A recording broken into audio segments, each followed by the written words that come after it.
Chapter 1, Number 12. The rain was black. Not metaphorically, truly black.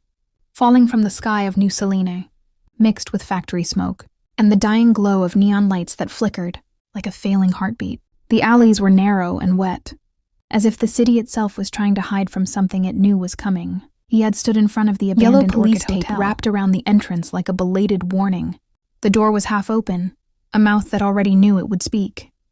His long black coat clung to his body under the rain, but he did not move. He observed the scene with the cold focus of a man who had seen everything, or believed he had. Within the security division, they called him the Iceman, not because of cruelty, but because Iyad possessed an unnatural ability.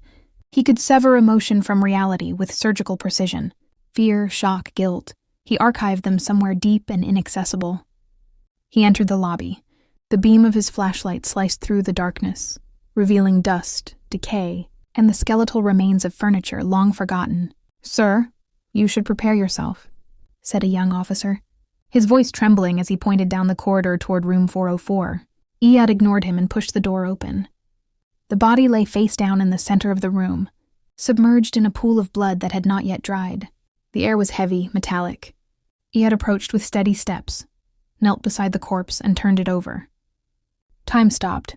The face, the lines of the forehead, the small scar beneath the left eye, even the fabric of the clothes. It was him, a perfect copy. Iyad stared without blinking. Then his eyes moved to the wrist.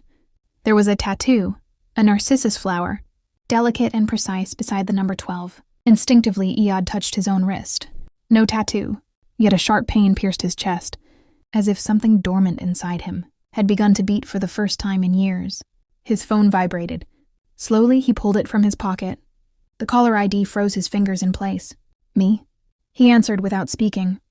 A voice came through the line, calm, deep, unmistakable. His voice. "Did you like the gift, Iyad?" Iyad replied evenly, his tone controlled. "Who are you?" A soft, cold laugh followed. "I'm the version that kept the memories. You're the version that kept the body." A pause. "Don't stare at the corpse for too long. Look at the window across from you. The sniper who killed number 12 doesn't like waiting. His scope is already centered on your forehead." Iyad's eyes shifted. A small red dot danced across the chest of the officer beside him, then slid, precise and deliberate, until it settled between Iyad's eyes. He moved. In one fluid, instinctive motion, Iyad shoved a heavy wooden table forward, turning it into a shield. A gunshot cracked the air. The bullet slammed into the table as the window exploded, glass scattering through the room like shattered diamonds. "Down!" Iyad shouted. The phone was still active. The voice continued, unbothered.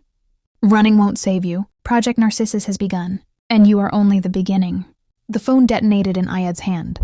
White smoke poured from the shattered device. Sirens grew louder, but these were not police sirens. They were the sirens of the Purification Unit, the organization that leaves no witnesses. Iyad looked once more at the corpse, then at the broken window, and he chose. He leapt into the darkness, abandoning the life he knew, beginning a hunt for himself in a world determined to erase him. Iyad sprinted through a back alley when suddenly, impact. He collided with a slender woman standing in his path, as if she had been waiting. She held a pistol, but her hands were shaking. Tears filled her eyes. She whispered, stunned, "I saw you die a few minutes ago. How are you alive?" Iyad grabbed her shoulder, gripping hard. "Who are you?" She collapsed into sobs. "I'm your wife. Don't you remember me?"